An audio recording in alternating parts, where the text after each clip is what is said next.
Bismillahirrahmanirrahim. Alhamdulillahirabbil alamin. Nahmadullah ta'ala wa nashkuruh wa nusalli wa nusallimu ala sayyidina Muhammadin alladhi balagha risalah wa adda al-amanah wa nasaha al-ummah hatta ataahu al-yaqina wa ala alihi wa sahbihi ajma'in. Subhanaka la ilma lana illa ma 'allamtana innaka antal alimul hakim. Rabbi shrah li sadri wa yassir li amri wahlul 'uqdatam min lisani yafqahu qawli. Amma ba'd. فإن أصدق الحديث كتاب الله وخير الهدي هدي محمد صلى الله عليه وسلم وشر الأمور محدثاتها وكل محدثة بدعة وكل بدعة ضلالة وكل ضلالة في النار ثم أما بعد. Yang dimuliakan, lagi dihormati Profesor Dr. Syahnau Basri, Profesor, Datuk, Ustazah, hadirin hadirat yang dirahmati Allah. InsyaAllah pada hari ini kita belum bisa ya. Assalamualaikum warahmatullahi wabarakatuh. Waalaikumsalam warahmatullahi wabarakatuh. InsyaAllah pada hari ini kita mulakan kuliah kita dengan mendengar bacaan surah Al-Fatihah. Kemudian kita ikuti dengan membaca kitab tafsir surah Al-Fatihah karangan Ustaz Idrus Abidin. Dan sesi ketiga kita ambil sedikit masa untuk sesi tadabbur, ataupun kita akan gabungkan sesi tadabbur dengan sesi bacaan surah, bacaan tafsir surah insya-Allah. Kita mula dengan bacaan surah Fatihah. Saya mula baca, saya baca dengan bacaan qiraat Hafs an Asim. Kemudian insya-Allah hari ini pada Puan Amidah insya-Allah akan baca surah Fatihah menurut riwayat Hafs an Asim. A'udzu billahi minasy syaithanir rajim. Bismillahirrahmanirrahim. Alhamdulillahi rabbil alamin. Ar-Rahmanir Rahim. Maliki yaumiddin. Iyyaka na'budu wa iyyaka nasta'in. اهدنا الصراط المستقيم صراط الذين أنعمت عليهم غير المغضوب عليهم ولا الضالين.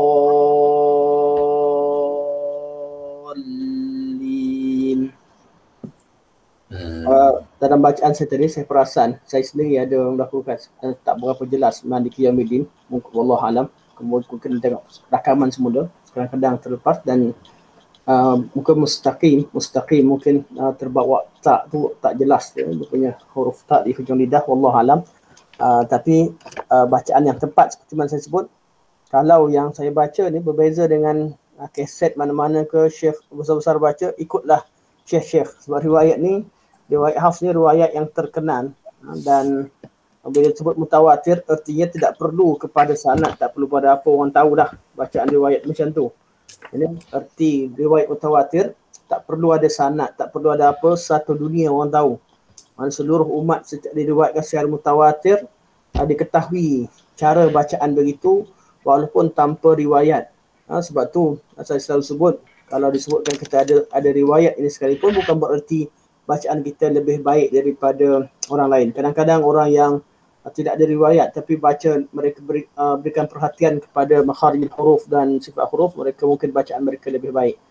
Kita walillahi alhamd, apabila Allah berikan nikmat kepada kita, ada kurniaan guru yang memberikan riwayat atau berikan sanad kepada kita, ini satu kelebihan yang Allah kurniakan dalam bab tersebut.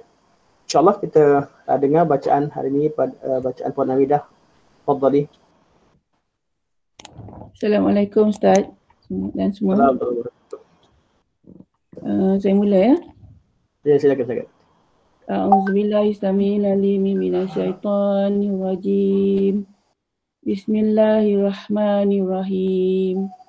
Alhamdulillahi rabbil alamin. Ar-Rahmanir Rahim. Maliki yaumiddin. Iyyaka na'budu wa iyyaka nasta'in. Ihdinas siratal mustaqim. Siratal ladzina an'amta 'alaihim ghairil maghdubi 'alaihim waladdallin. Amin. Okay. Alhamdulillah, bacaan Puan Hamidah dari segi panjang pendek tak ada masalah.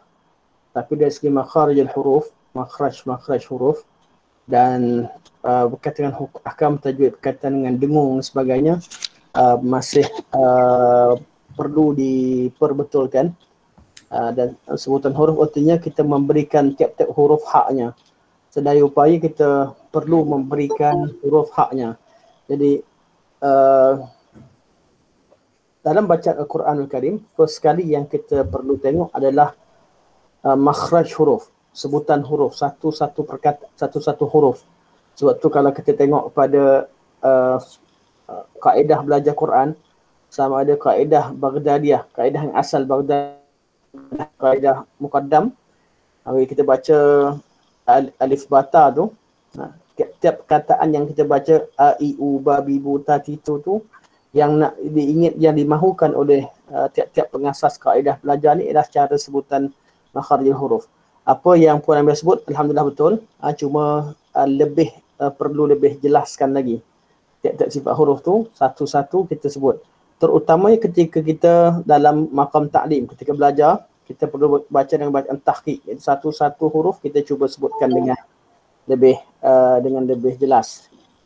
Okey, insya-Allah terima kasih banyak Puan Hamidah. Barakallahu fikum. Secara umum alhamdulillah bacaan baik, barakallahu fikum. InsyaAllah kita berpindah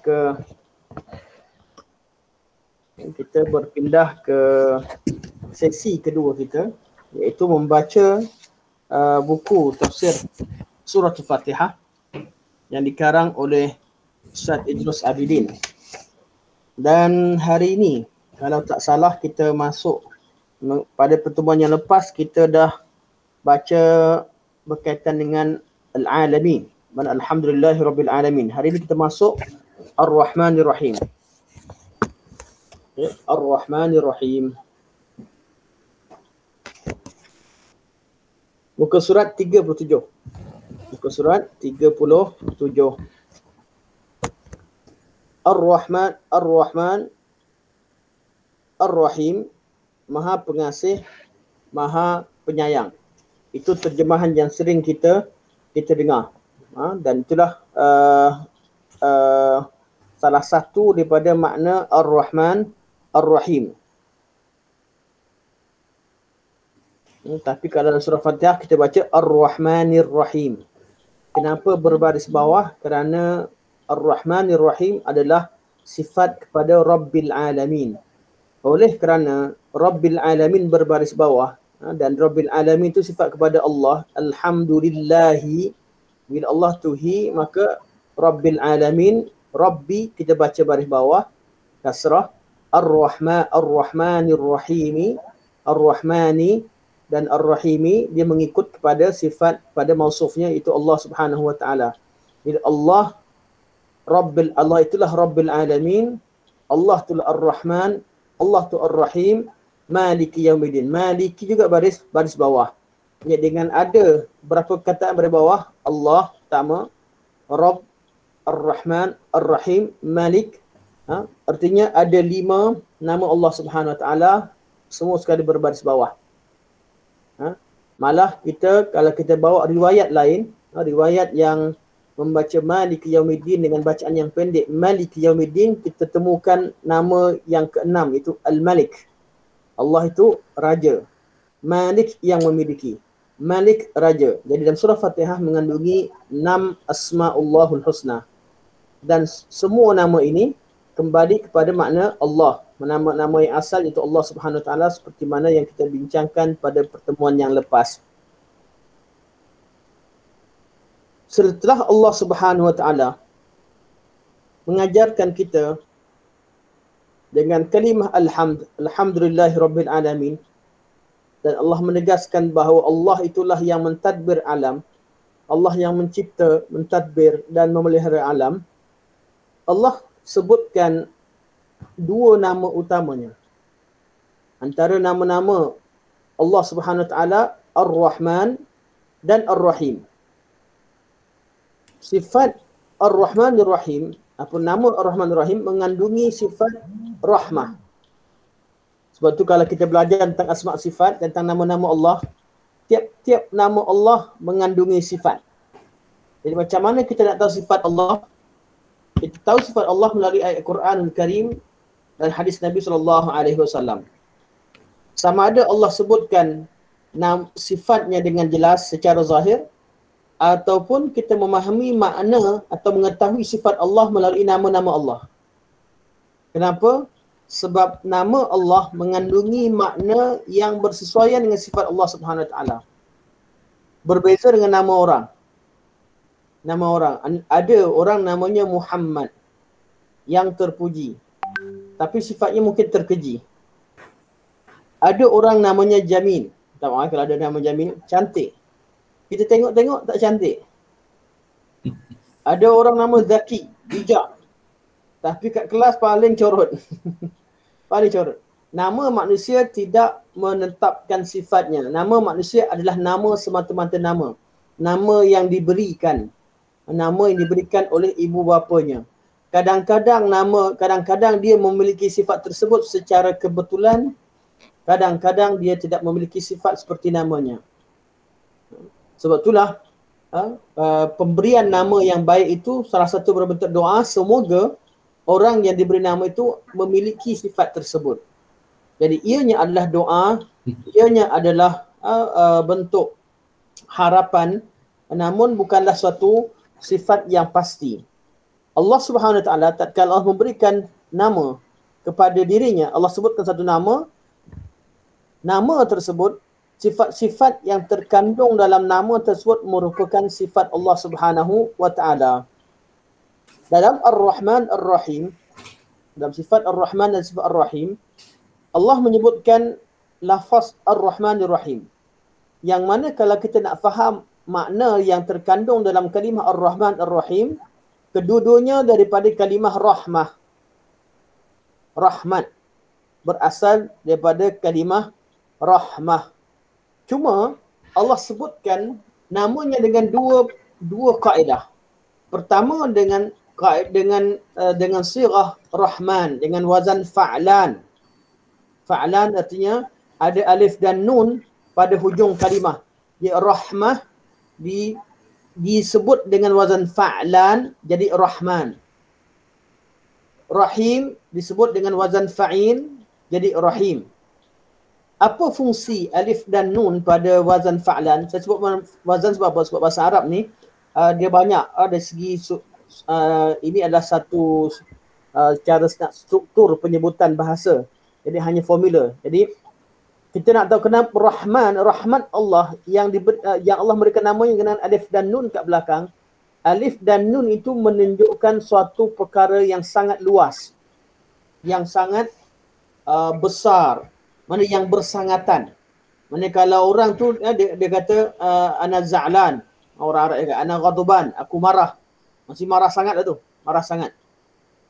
Mana kalau dia ada perkataan alif nun kat belakang pada mana-mana sifat, artinya sifat itu sifat penuh dengan memiliki sifat, seseorang itu memiliki sifat itu secara penuh ataupun secara meluas. Manakala Ar-Rahim, rahmat juga, tapi berbentuk dengan wazan fa'il. Fa'il artinya rahmat, sifat itu sentiasa bersama dengan pemiliknya ataupun sifat itu mempunyai pengkhususan tertentu. Daripada situ, daripada penggunaan kalimah Ar-Rahman dan Ar-Rahim, iaitu dengan wazan fa'lan dengan fa'il, maka ulama cuba menafsirkan, cuba memahami apakah yang membezakan sifat Ar-Rahman dan Ar-Rahim. Walaupun kedua-duanya berasal dari rahmat, namun apabila Allah Subhanahu Wa Taala sebutkan dua sifat ini berasingan, pasti maknanya berbeza. Pasti maknanya berbeza. Maka terdapat beberapa kaul ulama dalam mensyarahkan makna Ar-Rahman dan Ar-Rahim. Dan apa yang mereka sebutkan itu merupakan tafsiran yang betul, yang tepat, kerana masing-masing berdasarkan kepada dalil, dan Al-Quran itu seperti biasa jawami'ul kalim, satu kalimah, satu lafaz tapi mengandungi makna yang luas yang tidak bertentangan antara satu sama lain. Antara tafsiran ulama terhadap maksud Ar-Rahman, mana Allah itu bersifat rahmat yang luas, artinya rahmat Allah meluas terhadap seluruh makhluk. Allah ni kasih sayang pada siapa? Allah mempunyai sifat belas kasih terhadap seluruh makhluk. Itu makna Ar-Rahman. Dan apa itu Ar-Rahim? Allah memiliki sifat kasih sayang yang spesifik untuk orang-orang tertentu. Kita sayang semua anak. Semua anak sayang. Dia sayang. Ini contoh benda bukan tentang Allah. Tak nak cerita bahawa adanya spesifik. Tapi untuk anak yang kedua ni, kita sayang lebih sikit. Sebab dia ni suka buat kerja rumah. Tak pernah membantah. Anak lain sayang juga. Sayang. Tapi dia ni lebih sikit. Mana rahmat yang khusus, yang dikurniakan secara khusus, rahmat yang istimewa, adalah sifat yang Allah letakkan pada namanya Ar-Rahim. Jadi kita ambil satu tafsiran ni, inilah yang diambil oleh Ustaz Idrus Abidin untuk mensyarahkan kitab beliau. Walaupun ada tafsiran ulama lain, saya akan sebut di hujung selepas kita baca dan fahami apa yang cuba ditengahkan oleh penulis kitab, penulis buku atau kitab tafsir Fatihah yang kita baca sekarang. Okay, kata Ustaz Idrus Abidin hafizahullah, kedua kata tersebut, iaitu Ar-Rahman dan Ar-Rahim, kedua kata tersebut di atas merupakan nama dan sifat Allah.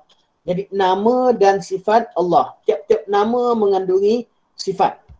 Jadi antara cara nak kenal Allah melalui sifat-sifat Allah Subhanahu Wa Taala. Nama Allah yang 99, dan juga dengan riwayat-riwayat kita temukan nama Allah ni lebih daripada 99. Namun Allah letakkan, Allah hadkan, Nabi hadkan bahawa siapa yang dapat hafal 99 nama, memahami isi kandungan maknanya, faham isi kandungan makna dan beramal dengan tuntutan nama tersebut. Ada sebahagian nama yang memerlukan kepada kita beramal dengannya, iaitu tuntutan amal. Siapa sahaja yang hafal, faham, memahami, menghayati, beriman dan beramal dengan tuntutan nama tersebut, maka baginya syurga. Dia akan syurga. Cuma nama Allah tidak terhad kepada 99. Lebih baik. Contohnya kalau kita selalu dengar lagu Asmaul Husna, Ar-Rahmanur Rahim, Al-Malikul Quddus sampai akhir, dia jumpa 99 nama. Tapi kita akan jumpa ada nama Allah yang kita baca dalam zikir tak ada kat 99 ni. Kata Ya Mannan, Ya Hannan, Ya Mannan. Contoh. Kita boleh sebut Ya Hannan, kita jumpa Hannan. Kita boleh check balik, oh tak ada pula Hannan dekat sini. Kita Al-Sittir, contoh nama Allah dan tengah hadis Nabi SAW, tak temukan. Kita temukan nama-nama yang lain, beberapa nama yang lain tak wujud dalam 99, menunjukkan bahawa yang hadis perkataan 99 nama, sambungan pendetailan Huwar Rahman Rahim bukan daripada hadis Nabi SAW, tapi itu salah satu daripada syarah ulama, syarah perawi hadis. Bila anak murid dengar dicatat semua, diingatkan tu hadis Nabi, sedangkan itu adalah syarah gurunya. Yang rajih itu ialah Al-Walid Muslim yang mensyarahkan nama Ar-Rahman kepada 99 seperti mana yang riwayat yang sering kita dengar dilagukan di dalam masyarakat kita, macam itu. Okey. Balik kepada apa yang Ustaz tulis. Beliau kata kedua kata tersebut, iaitu Ar-Rahman Ar-Rahim, merupakan nama dan sifat Allah yang terderivasi, itu berasal dari kata rahmah. Kata rahmah mempunyai erti kasih sayang. Disebut rahmah, kasih sayang Allah Subhanahu Wa Taala. Hanya sahaja sifat Rahman lebih mutlak cakupannya. Itu lebih luas cakupannya. Makna rahmatnya lebih luas dibanding sifat Rahim. Kerana sifat Rahman mencakupi Muslim dan kafir, serta seluruh makhluk yang ada di alam raya. Orang kafir pun hidup kerana kasih sayang Allah. Allah tak matikan mereka. Orang kafir, kita nampak orang-orang kafir sembah patung, sembah lembu, sembah selain Allah Subhanahu Wa Taala. Tengok kaya raya. Bila dia sakit, dia berdoa. Dia berdoa pada Allah melalui patung-patung dia. Sedangkan ini perkara syirik. Allah tetap makbulkan doa dia. Kadang-kadang permintaan dia nak minta, tapi sudah tentu tidak sama dengan orang yang kenal Allah yang sebenarnya. Tapi dari segi sifat Rahman Allah, Allah tahu keperluan mereka. Oleh apabila mereka melakukan asbab-asbab yang Allah tetapkan, mereka cari ubat, mereka berusaha, mereka buat, Allah Maha Adil, kerana Allah bersifat Rahman. Allah mentadbir alam ini dengan sifat Ar-Rahman, maka seluruh makhluk mendapat limpahan sifat Rahman Allah Subhanahu Wa Ta'ala. Orang yang menipu, mulutnya tak sumbing.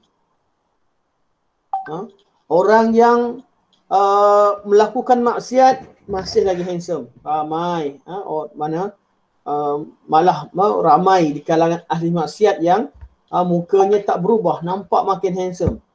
Kadang-kadang orang yang makan duit haram, dia ususnya tak hancur, tak binasa, tak lecur. Sebab apa? Sebab Allah tak balas. Allah ada sifat belas kasihan pada mereka, sifat Rahman. Allah beri mereka peluang yang panjang. Allah cuma nak tengok keputusan akhir sekali. Ketika mereka meninggal, mereka beriman pada Allah ataupun tidak. Ya, Allah beri masa yang sangat panjang. Orang yang leka di atas muka bumi ini, Allah tak hancurkan mereka begitu saja. Walaupun mereka dilekakan, dilalaikan dengan segala perkara, tapi Allah Subhanahu Wa Taala berikan ruang pada mereka sehingga mereka meninggal, baru Allah Subhanahu Wa Taala buat keputusan. Sepanjang mereka hidup, Allah berikan mereka nasihat-nasihat, sama ada dalam qada' Allah Subhanahu Wa Taala, sama ada Allah campakkan perasaan terdetik untuk kembali ke pangkal jalan dengan rahmat Allah. Orang-orang kafir terfikir tentang kebenaran Islam. Namun apabila mereka orang-orang yang gagal adalah orang yang tidak mengambil pengajaran daripada sepanjang hidup mereka. Dan itulah sifat Rahman Allah SWT. Dan tidak terhad kata orang kafir pun Allah sayang, orang Islam pun Allah sayang, orang kafir pun Allah sayang, dalam erti kata mendapat nikmat Allah. Allah beri nikmat kepada seluruh makhluknya. Manusia pun Allah sayang, selain manusia pun Allah sayang. Kita sebagai manusia Allah sayang, binatang-binatang pun Allah sayang. Allah bagi mereka nikmatnya secukupnya. Begitu juga bintang-bintang dan seluruh makhluk. Dan makhluk yang paling besar. Semua makhluk berada di bawah satu makhluk yang paling besar yang mencakupi segala makhluk langit dan bumi, iaitu Arash. Dan Allah kata, Allah memerintah Arash, Allah beristiwa di atas Arash dengan sifat Ar-Rahman. Tuhan yang Maha Pemurah. Jadi semua yang berada di bawah Arash dan segala di bawahnya, makhluk Allah ini, Allah beristiwa di atasnya dan erti istiwa yang selayak baginya. Dan antara kesan sifat istiwa adalah Allah menguasai alam ini dengan sifat Ar-Rahman, kasih sayang. Jadi Allah Alhamdulillahirabbil alamin, Tuhan Rabb yang menguasai, yang mentadbir alam. Tapi pentadbiran Allah itu sifatnya dengan sifat Ar-Rahman dan Ar-Rahim. Allah belas kasihan. Betul, rahmat Allah mendahului kemurkaan Allah. Betul, tadabbur dan tadabbur kita akan buat secara detail, tapi ataupun kita dah sebut. Dan tadabbur dalam surah Fatihah, Allah mulakan surah Fatihah dengan segala sifat rahmatnya yang utama. Sebelum Allah Subhanahu Wa Taala menyebutkan sifat kemurkaannya di akhir. Al-maghdubi alaihim ad-dallin. Sebelumnya dengan Bismillahirrahmanirrahim. Alhamdulillahirabbil alamin. Ar-Rahman Ar-Rahim. Maliki yaumiddin. Iyyaka na'budu wa iyyaka nasta'in. Ihdinas siratal mustaqim. Siratal ladzina an'amta 'alaihim. Semuanya rahmat. Semuanya rahmat. Rahmat Allah, Allah sebut, Allah dahulukan dan Allah detailkan rahmat Allah dalam dengan sifat-sifat Ar-Rahmannya dan limpahan rahmat Allah dengan sifat dengan adanya Allah berikan rahmat kepada seluruh alam dapat hidayah, hujung baru Allah kata al-maghdub dan ad-dal. Dua saya dah sebut. Itu pun akhir. Sebab apa? Sebab sifat rahman Allah mendahului segala-galanya. Okey. Mencakup hanya saja sifat Rahman lebih mutlak cakupannya dibanding sifat Rahim kerana sifat Rahman mencakup Muslim dan kafir serta seluruh makhluk yang ada di alam raya. Sedangkan sifat Rahim hanya berlaku bagi orang yang beriman di dunia maupun di akhirat. Jadi Ar-Rahim adalah Allah kasih sayang special untuk orang beriman kerana mereka taat pada Allah, mereka ikut perintah Allah, ada balasan khusus, kasih sayang Allah secara khusus kepada mereka. Ada orang tanya, Allah kan sayang orang kafir, kenapa Allah masukkan mereka dalam neraka? Kesian dia orang. Allah juga bersifat Malik Yaumiddin, kita bincang selepas itu, Tuhan yang maha membalas. Allah juga sifat Al-Muntaqim, maha pendendam. Orang kita ya dah buat kezaliman, buat dosa, kita lupa dosa kita. Hari kiamat Allah tahu, Allah ingatkan balik. Allah maha pendendam. Allah juga bersifat Al-Mutakabbir. Orang kata, takkan Allah sombong? Ya, Allah Al-Mutakabbir, layaklah bagi Allah itu sombong. Maha sombong. Sebab Allah memiliki segalanya. Kita tak layak sifat sombong kalau tak bagi Allah itu sifat sempurna. Letak pada makhluk itu sifat yang hina. Sebab kita tidak memiliki apa-apa. Allah layak segala-galanya. Bagi Allah itu, kesombongan itu sifat Allah Subhanahu wa ta'ala. Dan ianya sempurna apabila disebahkan kepada Allah. Jadi kita yang perlu tawaduk. Kadang-kadang manusia ni bercakap dengan Allah, dia cakap dengan Allah, suruh Allah tawaduk dengan dia. Dah dia buat dosa banyak, sombong belagak. Lepas tu persoalkan hukum Allah. Kenapa Allah sebut ayat ni Allah macam kasar? Seolah-olah ketika Allah berbicara, Allah mesti kena ikut kaedah yang mereka tetapkan.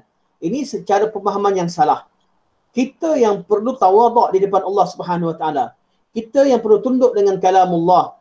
Dan kita kita yang dipersoalkan, bukan Allah yang dipersoalkan. Mana Allah Subhanahu wa taala buat apa yang dia nak. Allah maha sempurna.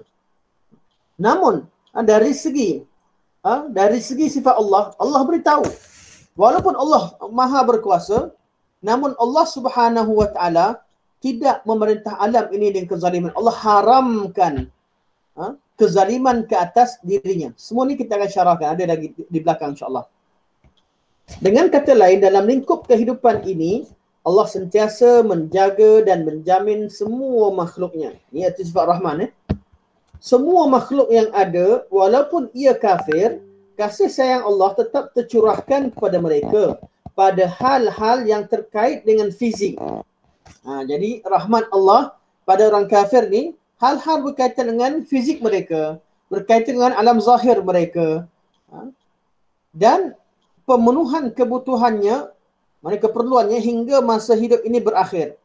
Daripada dia hidup sampai dia mati, sifat rahman Allah kepadanya. Sifat rahim Allah takkan beri kecuali kepada orang yang membuka pintunya. Sebab Allah ketika ciptakan manusia, Allah ciptakan kita dengan kehendak. Allah berikan kehendak dan Allah berikan kemampuan. Kehendak untuk mentaati Allah dan kemampuan dalam mentaati Allah Subhanahu wa taala. Dan apa yang Allah perintahkan pada kita semuanya dalam kemampuan. La yukallifullahu nafsan illa wus'aha. Segala perintah Allah bukan suatu perintah luar kemampuan. Ada orang dia suruh orang buat satu benda, orang tak buat dia marah. Sebab apa? Sebab orang tak mampu. Itu tak patut. Dia minta pada orang, arahkan arahan yang tak mampu. Itu artinya arahan tu, yang arahkan itulah bodoh. Dia minta orang yang tak mampu untuk buat, lepas tu dia marah. Orang yang tengah stroke, dia kata, ambilkan, hulurkan air kat saya. Isteri dia tengah stroke. Masakan tu abang. Itu yang minta tu bodoh. Allah tidak. Mana dalam bab ini, manusia boleh perintahkan satu perkara yang kita tak mampu. Allah Subhanahu suci Allah daripada segalanya. Perintah Allah, hukum Allah, segala-galanya sempurna.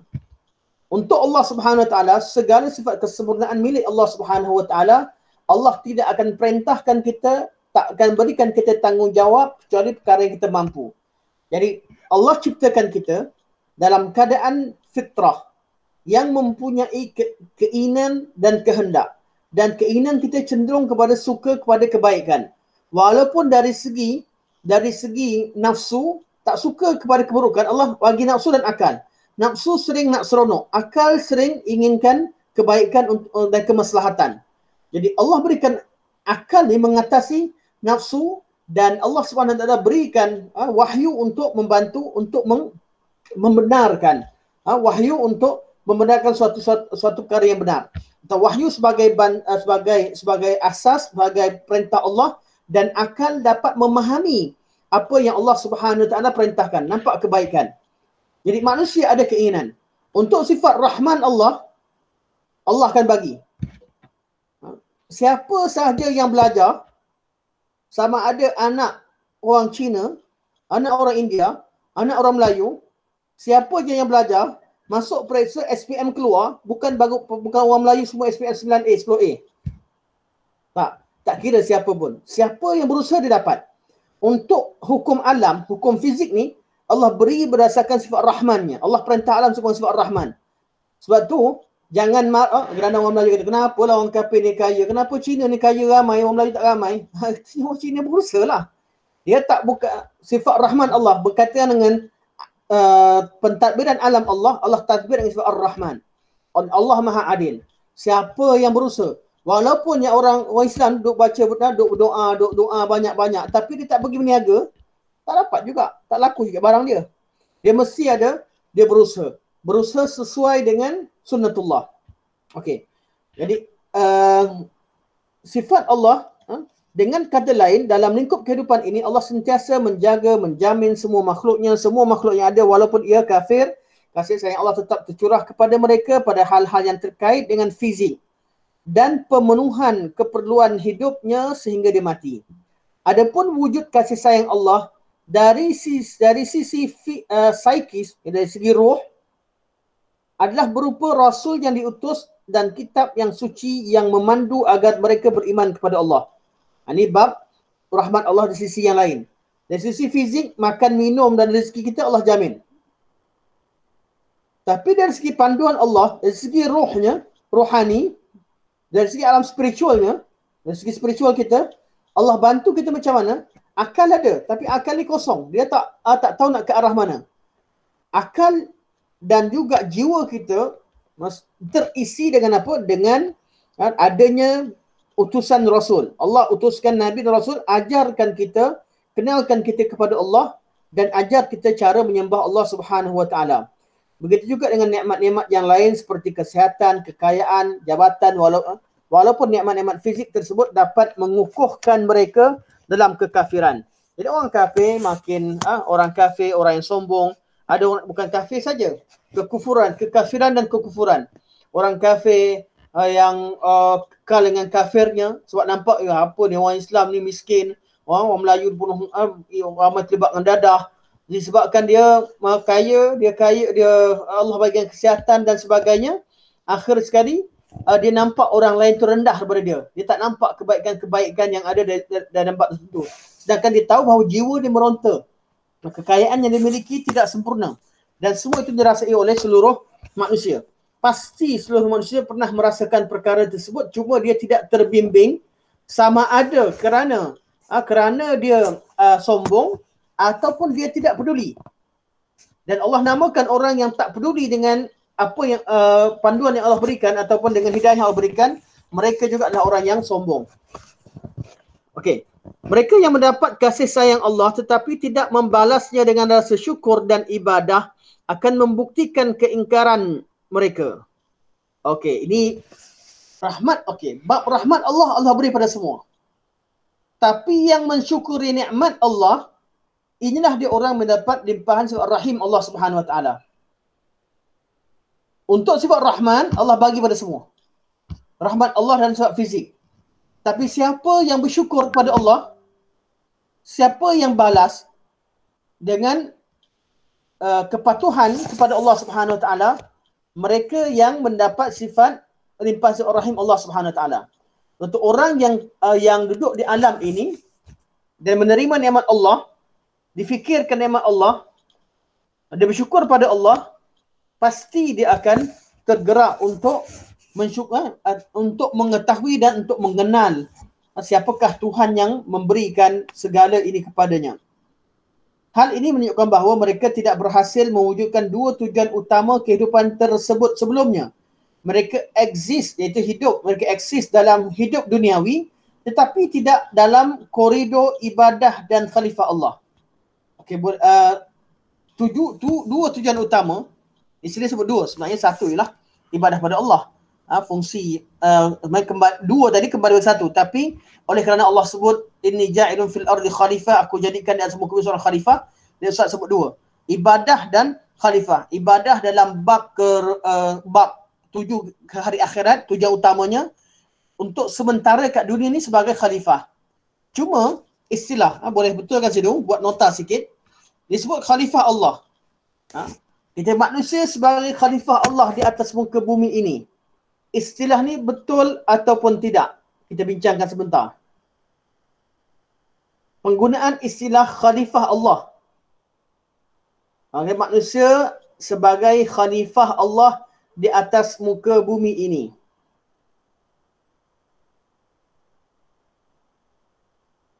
Ada tak siapa rasa janggal atau rasa tak ada masalah? Kita boleh tanya kejap kot, insyaAllah. Saya sebut nama je lah. Kita minta maaf. Boleh tanya pada Puan Hamidah. Hari ni kita kenal. Betul ke Puan istilah khalifah Allah? Tepat atau tidak istilah ini? Pada pandangan Puan? Pada saya ada masa tepat, ada masa tak tepat. Bergantung pada manusia tu, makhluk. Manusia tu sendirilah. Okey. Terima kasih. Ada masa tepat dan saja tepat. Okey. Istilah khalifah. Allah kata inni wa idh qala rabbuka lil malaikati inni ja'ilun fil ardi khalifah. Tatkala Allah berkata kepada malaikat bahawa aku akan jadikan di atas muka bumi ini khalifah, maka terkenallah dalam istilah penggunaan harian Allah ciptakan manusia sebagai khalifah Allah. Khalifah tak ada masalah. Tapi kata khalifah Allah, kat sini ulama bincangkan. Sebab khalifah dalam bahasa Arab, khalaf menggantikan salaf. Orang kemudian menggantikan orang yang terdahulu. Kalau sebut khalifah, artinya yang dulu dah tak ada dah. Baru ada khalifah. Lepas Nabi wafat, baru ada khalifah. Pengganti Nabi. Khalifah artinya pengganti. Apa arti pengganti? Dari segi bahasa, yang asal tak wujud dah. Dan istilah ini tidak tepat dari segi penggunaan. Walaupun ia yang terkenal. Jadi khalifah, sebab tu ketika ulama dalam tafsir membincangkan inni ja'ilun fil ardi khalifah, khalifah siapa? Rajahnya, bumi ini telah diduduki oleh selain makhluk Allah, selain daripada manusia. Ada yang kata jin, sebagai ulama mungkin ada manusia berketurunan yang lain selain keturunan Adam, macam-macam. Namun rajahnya, jin dah buat kerosakan di atas muka bumi ini. Dengan ada dada dan sokong. Jadi, manusia dijadikan sebagai penanggungjawab di atas muka bumi ini. Khalifah bukan khalifah Allah, tapi khalifah pengganti kepada makhluk sebelumnya, iaitu jin secara rajahnya. Jin yang diberikan tanggungjawab asal. Jadi jin dari segi masa mereka diciptakan dahulu dan mereka dah ada di bumi dahulu sebelum manusia. Okay, jadi khalifah tidak dinisbahkan pada Allah, itu lebih baik. Sebab kalau sebut khalifah Allah, seolah-olah dari segi bahasa mengisyaratkan bahawa yang asal sudah tiada dan itu tidak kurang tepat. Tapi dari segi mesejnya, apa yang disebutkan Ustaz sini betul lah. Mana Allah ciptakan kita dengan dua tujuan. Tujuan ibadah dan khalifah. Tujuan ibadah kepada Allah Subhanahu Wa Taala, khalifah dia sementara kita hidup di atas dunia. Iaitu dalam dunia ni, kita perlu ada dua-dua. Jangan orang agama langsung tak tahu urusan dunia. Tak tahu mentadbir, tak tahu ni semua. Orang agama dalam kita beragama, kita juga tahu ilmu-ilmu dunia, bidang keduniaan. Pada masa sama, orang belajar bidang dunia, jangan tak belajar agama. Mentang-mentang bukan bidang agama, kita Fatihah pun kita tak nak belajar, Al-Quran pun tak nak belajar. Itu sebab itulah dua ini perlu bersama. Cuma yang utamanya adalah ibadah, kerana segala perkara kembali kita perlu jadikan kerja kita di atas muka bumi ini, kerja-kerja khalifah itu mentadbir alam ini, hendaklah kita buat kerana Allah. Bila kerja-kerja keduniaan dibuat kerana Allah dan untuk Allah, maka kerja-kerja yang pada asalnya itu merupakan kerja kemaslahatan duniawi akan berubah jadi ibadah. Jadi segala perkara, sebab itulah ibadat ada dua. Satu ibadah khusus, yang kedua ibadah umum.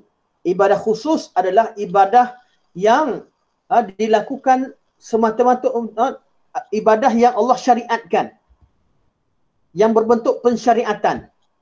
Ibadah umum adalah urusan dunia yang dijadikan sebagai ibadah kerana niat atau kerana mematuhi hukum syarak. Kita berniaga, ini perkara dunia. Tapi bila kita berniaga kerana Allah, ada niat baik, ataupun dengan berniaga dengan berniaga dengan cara yang dihalalkan oleh Allah SWT, hanya mengambil harta yang halal, tinggalkan yang haram kerana Allah, perniagaan tadi jadi ibadah. Tapi ibadah tu ibadah apa? Ibadah umum. Apa beza ibadah umum dan ibadah khusus? Ibadah umum tak perlu cari dalil. Semua urusan dunia buatlah. Buat ikut hukum syarak, berkehendakkan wajah Allah, dia jadi ibadah umum. Bawa kereta, mandi, kita pakai pakaian, kita bekerja sebagai kita bekerja, kita pergi kat institusi, kita mengajar, kita balik rumah, kita duduk dengan keluarga. Semua urusan dunia tadi, dia adalah urusan dunia.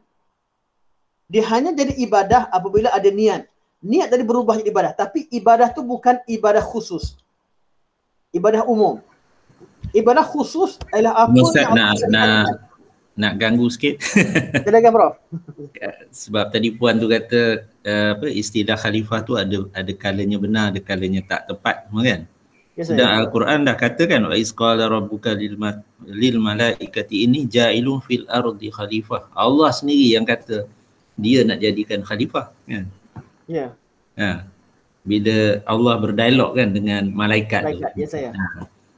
Jadi kenapa pula ada masa dia tidak tepat, ada masa dia tepat, kan? Maknanya itu kehendak dia sendiri, kan? Okey, dari segi mungkin, lepas tu saya rasa mungkin Puan Amidah maksudkan kalau dinisbahkan kepada Allah jadi tak khalifah Allah tu mungkin dia rasa tak betul. Tapi kalau khalifah untuk mentadbir memakmurkan bumi, iaitu menggantikan makhluk sebelumnya, mungkin betul. Wallahu a'lam. Sebab tu saya syarahkan kalau dimaksudkan oleh Puan Amidah begitu, betul lah. Betul lah. Maksudnya kan begitu. Tapi kalau dikatakan khalifah tu tak kadang-kadang sesuai untuk manusia atau tidak, mungkin ada angle tertentu yang dari segi penggunaan bahasa istilah Melayu, saya rasa mungkin nak nampak macam kena tak kena. Tapi sebenarnya dari segi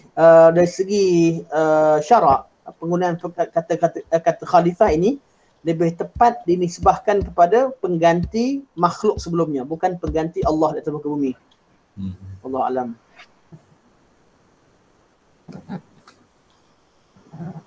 Okey.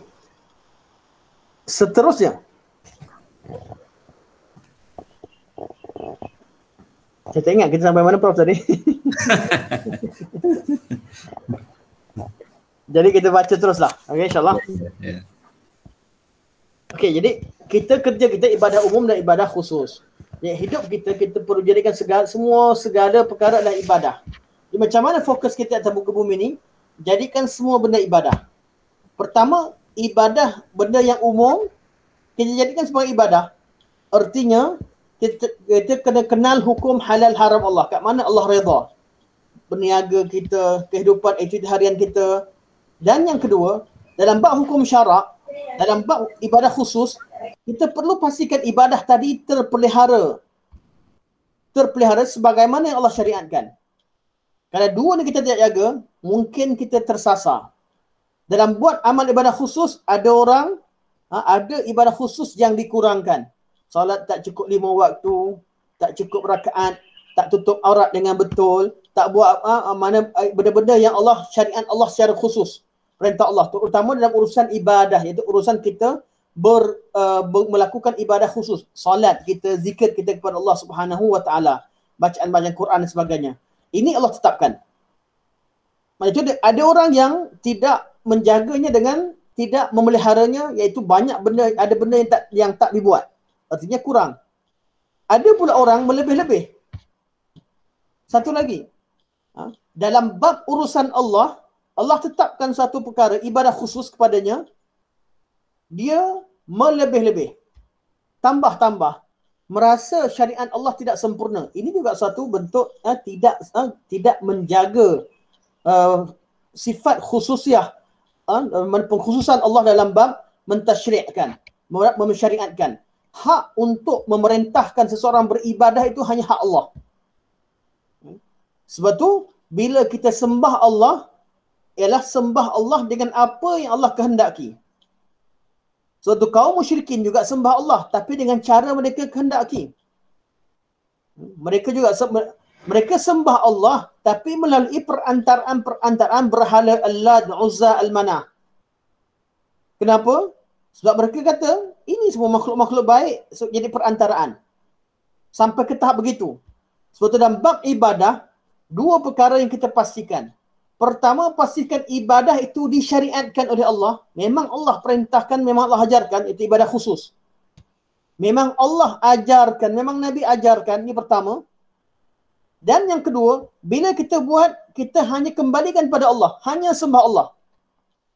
Mana dua? Bentuk ikhlas ni melibatkan dua perkara. Pertama, amal ibadah tersebut, ibadah yang betul-betul diperintahkan untuk membuktikan kita ini betul-betul taat dan tunduk kepada perintah Allah. Yang taat pada arahan, yang ikut arahan.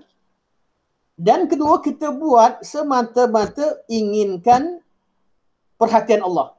Inginkan wajah Allah. Dua perkara ni kita jaga, insya-Allah agama kita sempurna. Yang ulama namakan sebagai dua syarat amal ibadah diterima. Satu, ikhlas, dan dua, mutaba'ah. Ikhlas dalam bab kehendak kita buat hanya kerana Allah. Mutaba'ah ikut sunnah Nabi, pastikan perkara itu memang betul-betul diajarkan.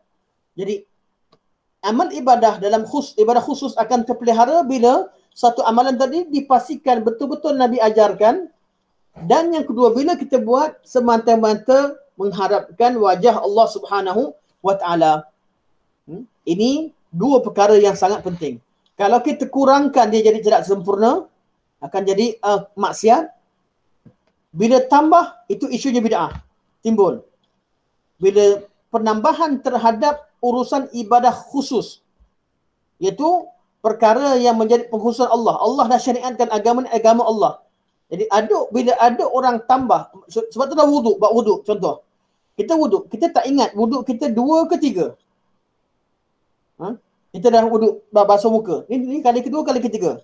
Kita kena ambil 2. Kita kata cukuplah. Cukup, jangan tambah lagi. Sebab apa?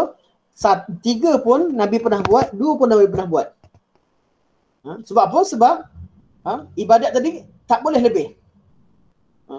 Tapi kalau wuduk, sebab kita wuduk sekali pun sunnah, 2 kali pun sunnah. Nabi pernah wuduk sekali, Nabi pernah duduk 2 kali, 3 kali pun sunat. Bila wuduk 4 kali, apa hukumnya? Bid'ah ataupun haram. Bid'ah, ada orang kata bid'ah ni bukan hukum Ustaz. Hukum 5 je. Memang bid'ah bukan hukum, tapi hukum bid'ah tu haram. Satu benda yang perlu kita jelas, dan saya perkara ni saya sangat tegas di mana-mana sekalipun. Sebab apa? Tuan-tuan, hari 2-3 hari ni kita dengar nama macam-macam kumpulan sesat timbul semua. Puncanya daripada mana? Semua ajaran sesat yang ada, punca daripada mana? Tidak mengikut, tidak jaga sunnah Nabi SAW betul-betul. Tak pastikan apa yang mereka amalkan datang daripada Allah Subhanahu Wa Taala. Iaitu adanya apa? Adanya bid'ah-bid'ah. Walaupun istilah ni keras, kerana keras bagi setengah pada orang, sebenarnya tak keras. Apa yang istilah ni, istilah yang Nabi perkenalkan. Cuma dalam bab menghukum, jangan mudah pula pergi semua orang buat bid'ah, tak. Bab hukum nombor 2. Tapi dari segi istilahan yang Nabi syariatkan, jangan kita allergic dengan apa yang Nabi sebutkan. Dari segi hukum, jangan pula pergi nampak orang buat amal ibadat yang kita tak tahu, tak jumpa dalil sikit, kita rasa kita ni bid'ah. Tak semudah itu. Tak semudah untuk membid'ahkan. Tapi hukum bid'ah tu wujud. Jadi kita sebagai prinsipnya, hidup kita nak beribadah dengan ibadah yang Allah syariatkan. Kita tidak kurangkan menjadi golongan yang cuai atau ahli maksiat.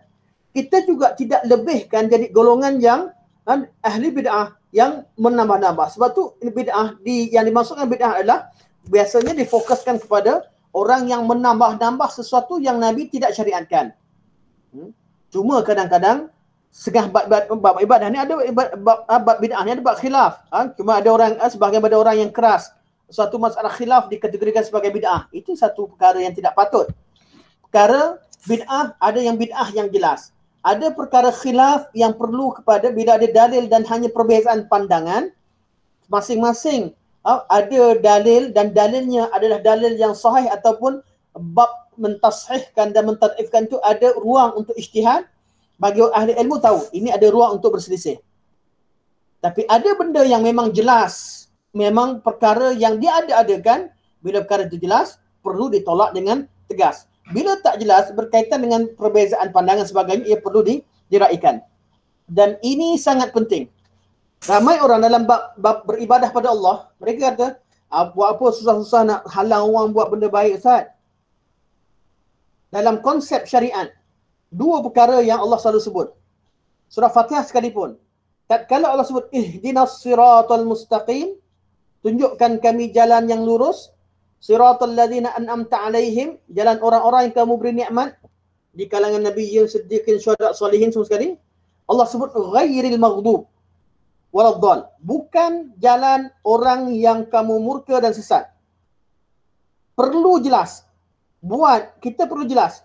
Perlu tahu yang kita buat ni betul-betul yang Nabi ajar, dan perlu kenal apakah jenis kesesatan agar kita tidak melakukannya. Ada orang dia join dua-dua dia buat. Jadi dalam keadaan dia taat kepada Allah, pada masa yang sama diajarkan bertolak ansur kepada sebahagian bersyirik pun tolak ansur, waliyazbillah lah. Ada tolak ansur dalam bab bid'ah yang jelas. Kalau bab berkaitan ijtihad, itu jelas. Tak ada masalah. Bab ijtihad ni masalah, jangan pula cerita masalah, kita dah baca masalah bismillah kuat perlahan pergi bergaduh pula. Masalah kunut bergaduh pula. Sedangkan benda tu benda berkaitan dengan ijtihad. Mana hadis Nabi jelas. Ijtihad dalam bab mentashihkan atau mentadifkan dalam hadis Abu Ja'far Ar-Razi sebagainya perbincangan. Ini bab-bab yang jelas. Tapi kalau benda yang baru tak wujud, tiba-tiba diwujudkan, kita perlu tegas. Agama kita perlu pelihara. Sebab itulah dalam ayat Al-Quranul Karim, kalau kita tengok pada ayat Quran, Allah sebut, kata wa anna hadza sirati mustaqiman, sesungguhnya inilah di jalanku, jalan yang lurus, fattabi'uh, hendaklah kalian ikut. Dan Allah kata apa lagi? Wala tattabi'us subul fatafarraqa bikum an dinih. Jangan ikut jalan-jalan yang lain, akan menyebabkan kamu berpecah dari jalan Allah. Kamu akan berpecah belah. Jadi pecah belah bukan berpunca daripada betul-betul ikut sunnah, ikut syariat. Pecah belah kerana ikut jalan yang lain. Jadi kita sebagai ahli sunnah wal jamaah, sebagai orang Islam, perlu jelas yang mana betul ikut, dan perlu jelas yang salah kita tolak dan tentang. Jangan pula ada orang, Masya Allah, tahajudnya bagus, baca Qurannya bagus, baik bagus, tapi bab perkara yang bid'ah, yang jelas bid'ah pun buat juga. Tak apalah kita raikan. Tak boleh. Benda yang jelas salah tak boleh ikut. Benda khilaf perlu bertolak ansur. Apa arti khilaf? Jelas. Ada benda yang memang jelas Allah perintahkan, ikut, alhamdulillah. Ada benda yang Nabi jelas perintahkan, kita ikut. Ada benda yang Nabi SAW, ada hadis yang diriwayatkan dengan secara, ada ulama kata maknanya begini, mungkin maknanya begini. Yang ada kemungkinan dua, atau ada ulama kata amalan ni sabit, hadisnya sahih. Yang lain kata tidak sahih, hadisnya lemah. Yang lain kata walaupun lemah tapi boleh amalkan, hadisnya hadis amalan, tapi tak boleh berhujah. Bab ni boleh bertolak ansur. Tapi bab orang bawa benda baru, tunjuk kat kita, bawa masuk agama Islam, tolak. Sebab tu semua ajaran sesat yang ada sekarang, yang ikut pada mimpi lah, yang ikut pada guru ni kata beginilah, yang sekarang macam-macam, hari kiamat akan berlaku pada bulan Jun hari tu. Kita nunggu bulan Jun, sekarang bulan apa dah? Dah ni dah. Tapi pengikut dia masih tak ikut lagi apa? Allah dah ubah. Disebabkan umat ni banyak beribadat hari itu, Allah ubahkan lagi. Ikut lagi, bodoh lagi. Saya memang jelas sebab ni. Kebodohan yang masyarakat, mana guru dia confirmkan, saya tengok berapa hari bulan itu, kata mesti akan berlaku hari kiamat pada bulan Jun. Ada guru lain kata akan keluar Imam Mahdi pada bulan Jun. Ada yang kata keluar Dajjal, macam-macam lah semua keluar masa tu. Sekarang dah pun masuk September. Mana kiamat, mana Dajjal, mana. Kita tak menafikan beriman dengan hari kiamat, beriman dengan kewujudan Dajjal di akhir zaman, beriman dengan kedatangan Imam Mahdi. Kita percaya. Tapi menetapkan waktu dan ketikanya itu adalah kerja yang memandai-mandai tanpa dalil. Sebab tu, kalau ada orang yang memandai-mandai menetapkan tentang tarikh berlaku waktu sekian, kita tolak secara total. Sebab apa? Hari kiamat pun, dan orang pernah tanya pada Nabi, bila berlaku kiamat, Nabi kata, Jibril datang tanya. Jibril datang ajar kita agama. Dan Jibril tanya, mata sa'ah, bila berlaku hari kiamat? Apa Nabi jawab? Mal mas'ulu anhu bi'alam minas sa'il. Orang yang kamu tanya, tak ada ilmu lebih pada yang tanya. Dua-dua tak tahu. Allah yang tahu. Ini prinsip yang perlu kita pegang. Jadi dalam bab perkara urusan-urusan berkaitan dengan urusan perkara kesesatan, jangan pula kita bertolak ansur dan ikut semua. Menyebabkan kita tak boleh tenang dengan sunnah Nabi SAW. Ramai orang tak puas hati sebab apa? Ustaz, saya tak ikut tu, saya kena ikut ni je. Boleh ke kita beramal dengan ni je? Ada Ustaz tu aja, yang tu aja ada tambah-tambah macam best lah sekali. Selagi kita tak jadikan prinsip kita buat ikut sunnah Nabi SAW dan tolak, kita akan timbul sifat keraguan dalam hati kita sampai bila-bila dan takkan kita tenang dengan mengikut sunnah Rasulullah SAW. Selagi kita tak yakin agama Islam betul, agama lain salah, kita tak akan tenang dengan Islam. Selagi kita tak yakin 100% ada sunnah, apa yang ada dalam sunnah benar, kita tak akan tenang dalam mentaati Allah Subhanahu wa taala. Sebab tu antara penyakit adalah penyakit tidak merasa tenang dengan sunnah Nabi dan merasa seronok dengan bid'ah. Tahu? Seronok. Bila buat bid'ah ni seronok. Orang solat ada lagu Qiyamul Lail. Sekarang ni ada Qiyamul Lail. Bila dibuat Qiyamul Lail, ada lagu-lagu apa? Adanya aroma apa nama? Irama terapi untuk Qiyamul Lail. Kat KL, kat Ampang ada.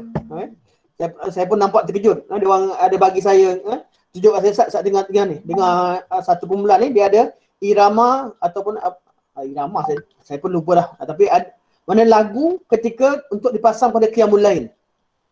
Ini satu penambahan dalam agama. Walaupun Nabi Qiyamul Lail itu betul, tapi cara perlaksanaan juga perlu ikut sunnah Nabi SAW.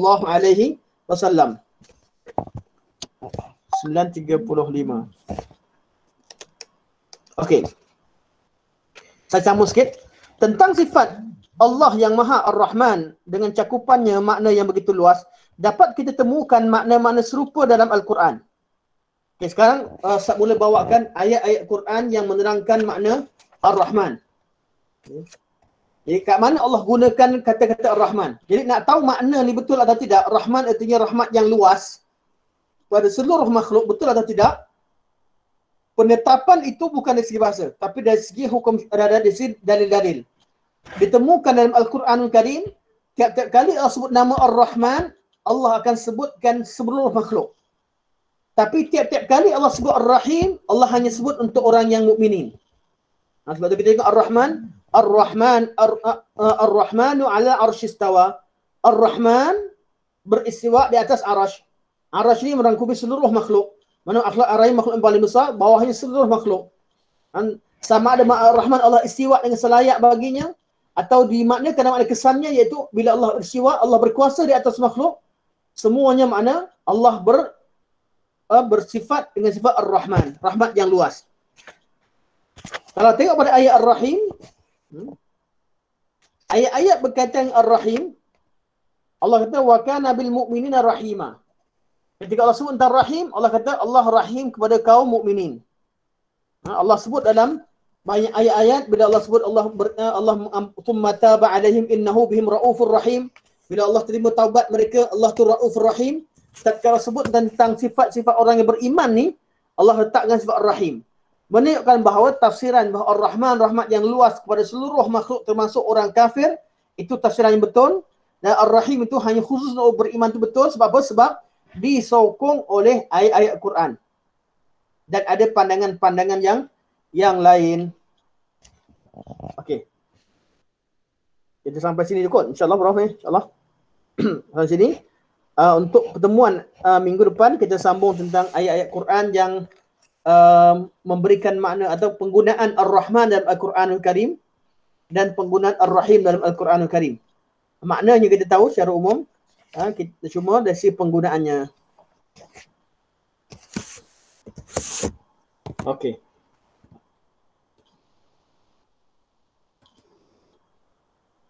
Okey, untuk meringkaskan, kita tadabbur sifat Ar-Rahman.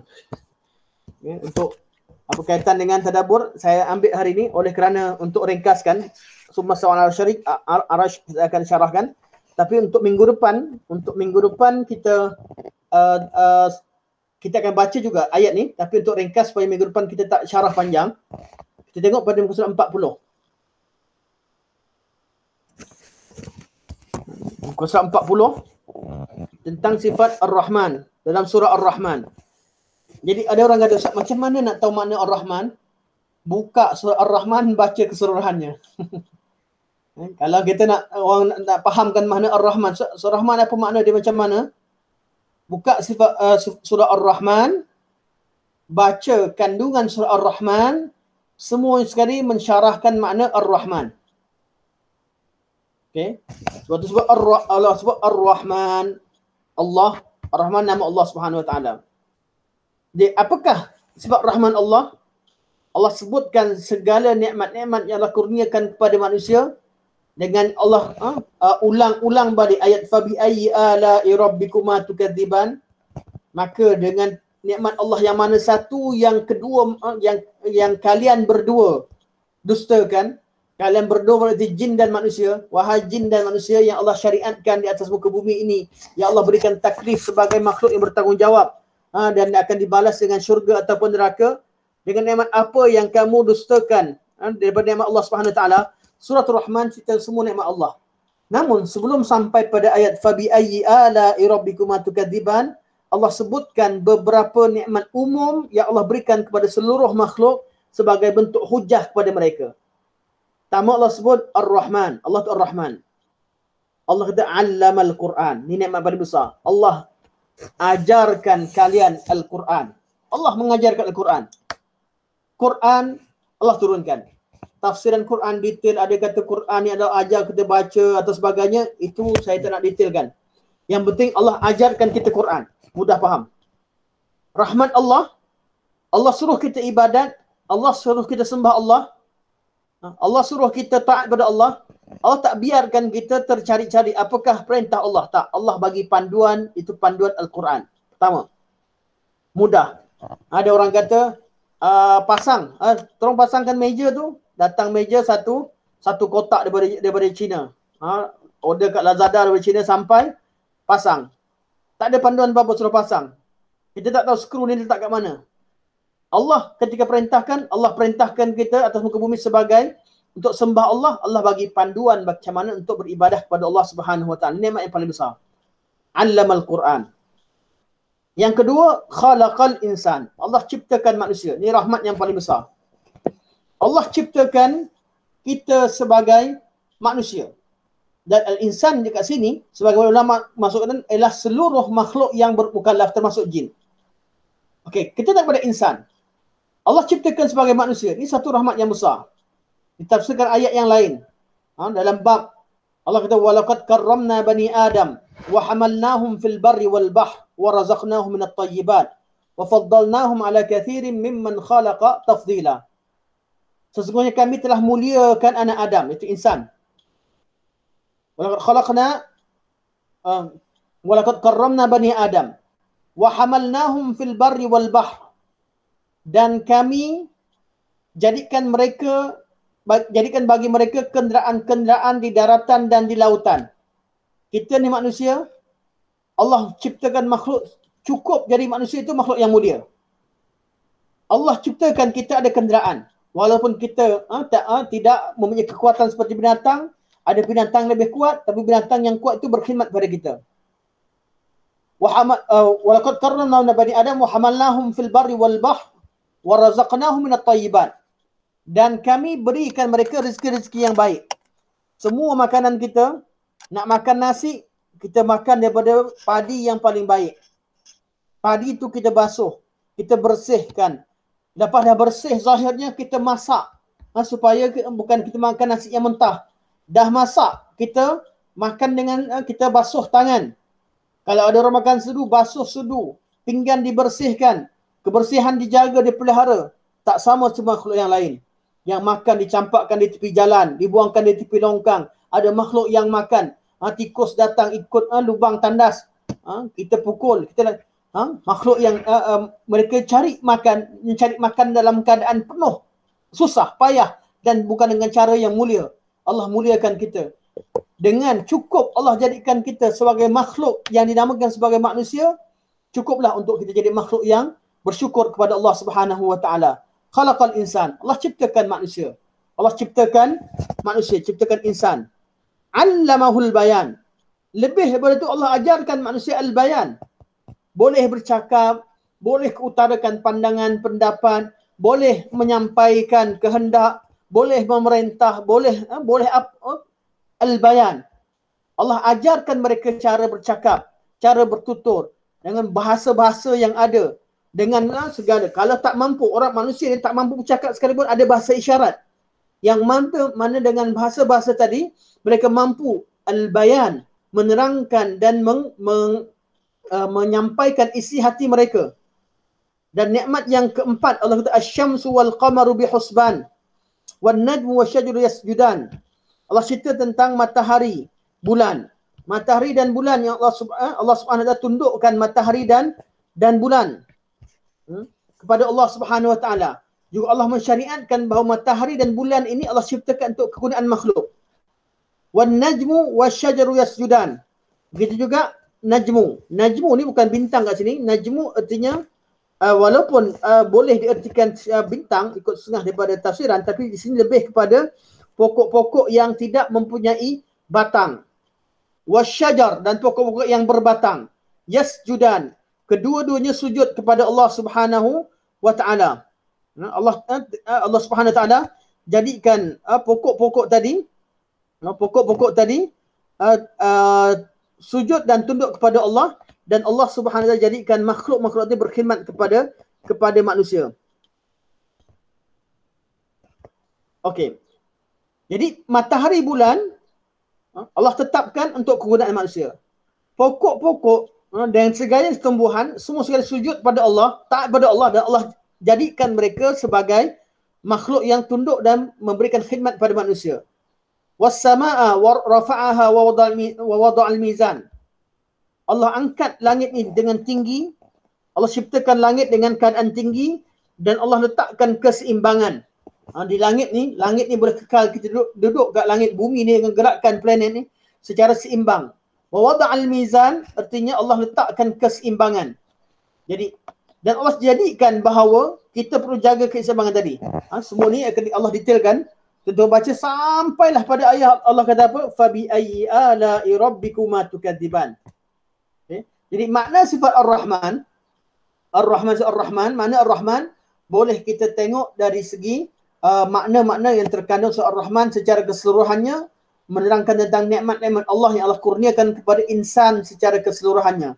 Dan semua mereka Allah berikan panduan Al-Quran. Cuma tinggal siapa yang ikut, siapa yang tak nak ikut. Itu saja insya-Allah. Kita buka pada soalan dan perbincangan. Untuk tadabbur, kita bagi kerja sikitlah. Macam lepas kita dah buat tentang doa dan adab doa. Doa dan doa. Kemudian kita buat tentang kumpulan-kumpulan yang menyeleweng dalam kumpulan-kumpulan yang sesat, sama ada daripada orang kafir agama Yahudi, agama Nasrani, golongan etis, pada golongan musyrikin, semua ni kita dah bincangkan. Begitu juga pada golongan-golongan yang menyeleweng dalam Islam, golongan Khawarij, golongan Murji'ah, golongan Qadariyah, golongan Jabariyah, golongan Mu'tazilah, dan juga golongan-golongan yang lain kita sebutkan semua sekali terkandung surah Fatihah. Dan kita pilih satu lagi tema untuk kita fikirkan, dan yang ini ada sikit, siapa nak cari boleh jumpa.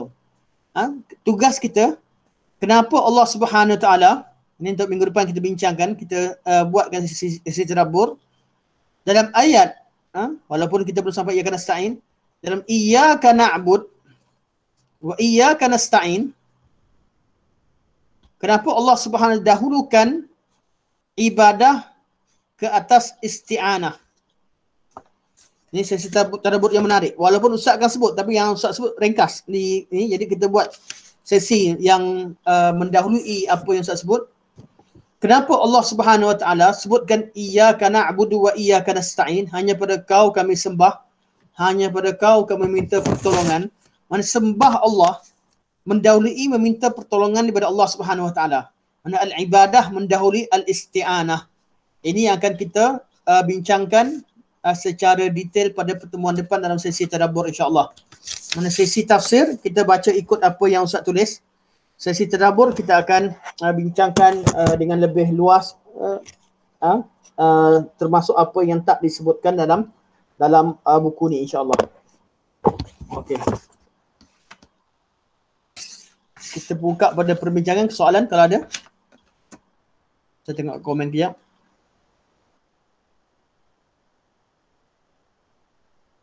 Okey. Prof kata siapa yang nak masuk dalam grup, kita ada grup tadabbur, boleh bagi nombor, alhamdulillah. Okey, insya-Allah. Anti Mimi ada, Anti Mimi daripada Bangi. Barakallahu fikum. Okey. Okey, sila Prof dah keluar, Prof Anwar minta. Okey. Jadi tak ada soalan insya-Allah. Hari ni Dr. Hafizah ikut hari ni. Biasa Dr. Hafizah ada soalan.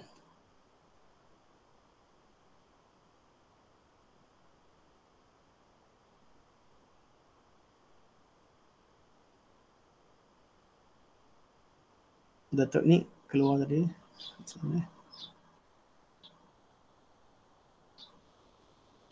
Prof ada soalan Prof?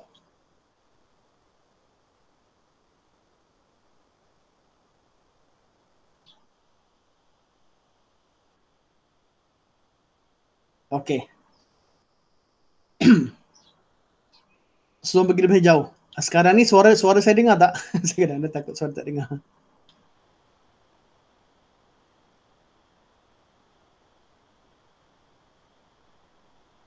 Prof, dengar suara saya?